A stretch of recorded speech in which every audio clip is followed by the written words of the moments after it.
अब यहाँ पर देखना कि तीसरे क्वेश्चन में क्या कह रहा है। ठीक है, चलिए स्टार्ट करते हैं। तीसरे क्वेश्चन में बोला है कि इसमें दो क्वेश्चन है। पहला यानी x बराबर 11/15 और x बराबर -13/17 के लिए सत्यापित कीजिए। ठीक है, कि एक माइनस कोष्टक में माइनस x बराबर क्या हो, x हो। ठीक है, तो चलिए करते हैं पहला क्वेश्चन। पहला क्या बोला है, यहाँ पर कॉल करना। पहला बोला है x बराबर 11/15, ये वाला फार्मूला लगाएंगे बराबर x। तो यहाँ पर क्या करना है, LHS लेना है। ठीक है, LHS माने दाया बाया पक्ष। ठीक है, इसमें रखना है। तो x का मान कितना है, रख लीजिए। x का मान कितना है, 11/15। क्या है, 11/15। और जब माइनस का प्लस का गुणा होगा तो -11 क्या आ जाएगा, क्या आएगा, 15 आ जाएगा। यही तुम्हारा x का मान आ गया। ठीक है, और यहाँ पर देखिए, यहाँ पर -1 पहले ही से था, 11/15 और माइनस पहले ही से था, तो माइनस माइनस क्या होगा, प्लस। तो क्या आएगा, 11/15 ही आएगा। ठीक है, ऐसे दूसरा भी कह रहा है, क्या कह रहा है कि x का मान कितना दिया है, -13/17 दिया है। ठीक है, उसके बाद LHS लेना। ठीक है, ले लो LHS लेने पर। ठीक है, x का मान कितना दिया है, x का मान कितना दिया है, -13/17। क्या दिया है, -13/17। और माइनस पहले ही से कोष्टक में था, तो क्या बन जाएगा, प्लस बन जाएगा। माइनस माइनस प्लस बन जाएगा।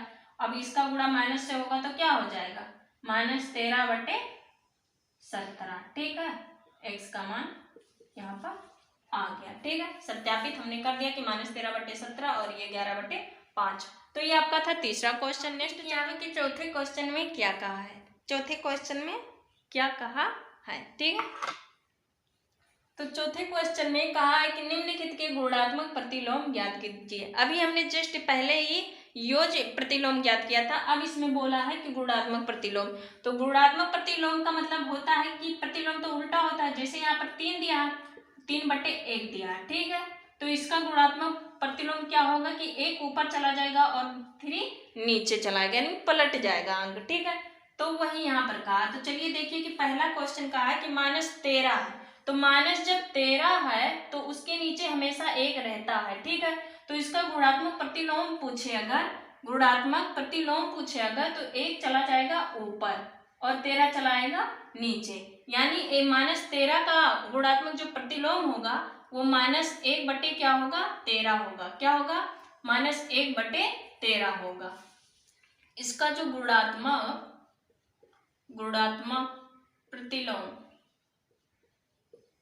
गुणात्मक जो प्रतिलोम होगा वो होगा -1/13 होगा।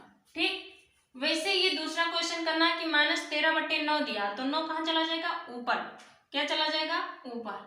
ठीक, 9 कहाँ चला जाएगा, ऊपर चला जाएगा।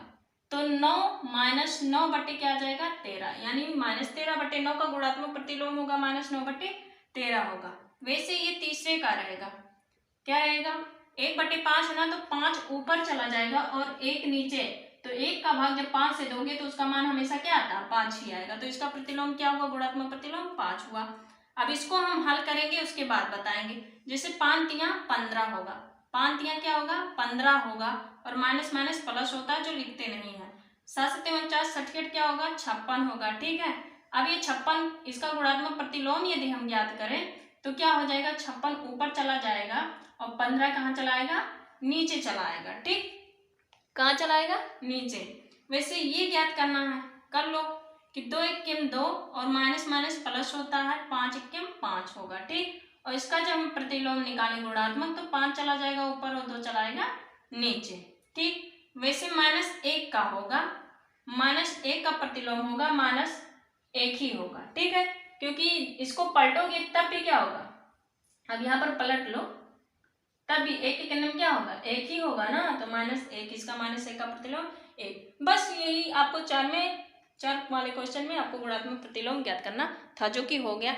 नेक्स्ट चलते हैं अगले क्वेश्चन 5वें की ओर। ठीक, अब ये देखेंगे आपका 5वां है। ठीक है, 5वें में क्या कहा है कि निम्नलिखित प्रत्येक में गुणन के अंतर्गत उपयोग किए गए गुणधर्म का नाम बताइए। ठीक है, मैंने 2 गुणधर्म वहां पर बता दिए थे। ठीक है, यहाँ पर प्रयोग किए जाएंगे, उनका नाम बताना है देख के कि कौन से गुणधर्म हैं। ठीक है, तो यहाँ देखो कि -4/5 गुणे 1 बराबर 1 गुणे -4/5।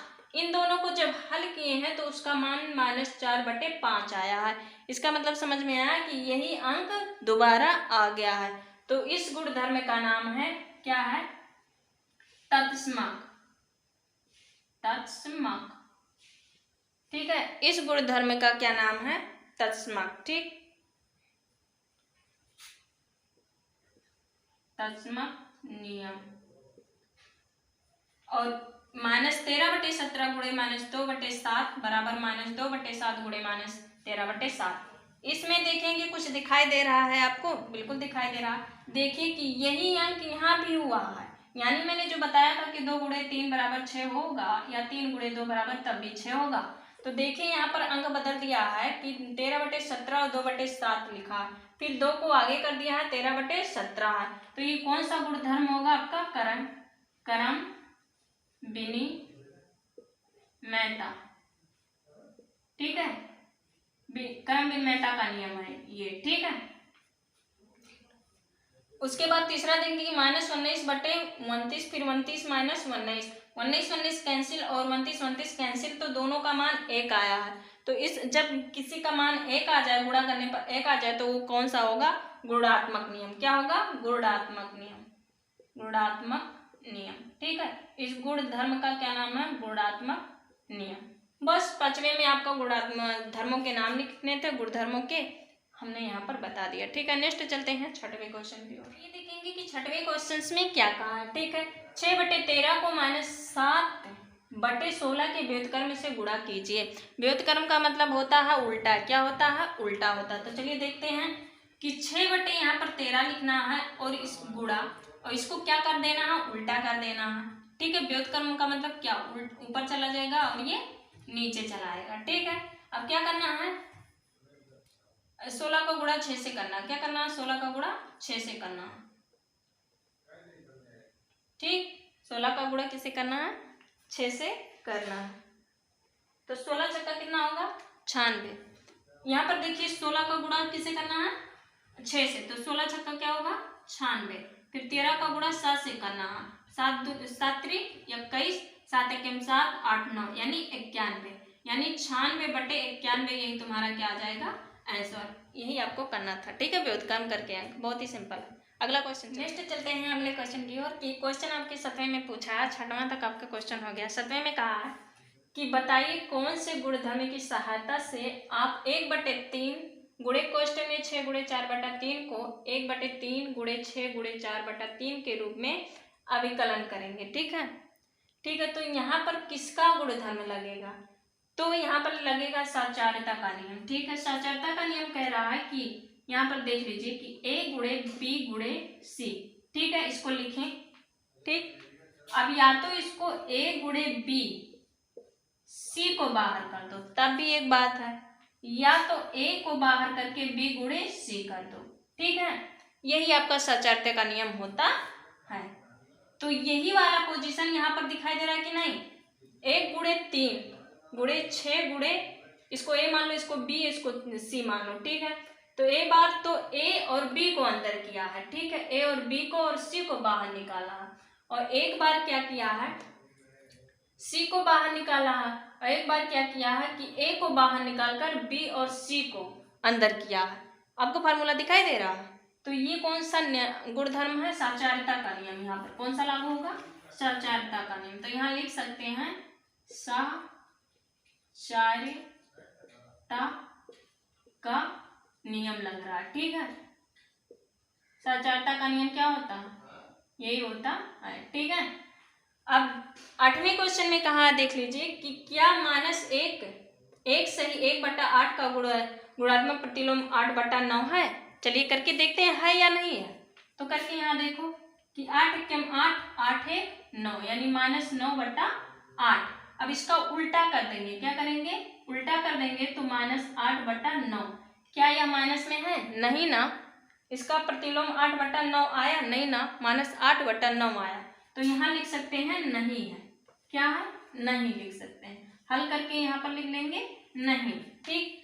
9वें क्वेश्चन में कहा क्या 3 सही 1/3 का गुणात्मक प्रतिलोम अगर 0.3 है तो क्यों है?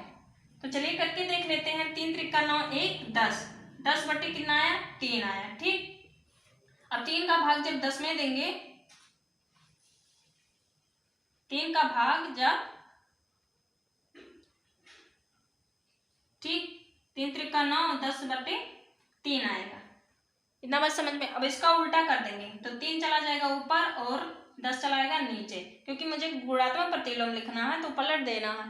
और 10 में 30 से भाग दोगे तो कितना होगा? यानी इतना आएगा।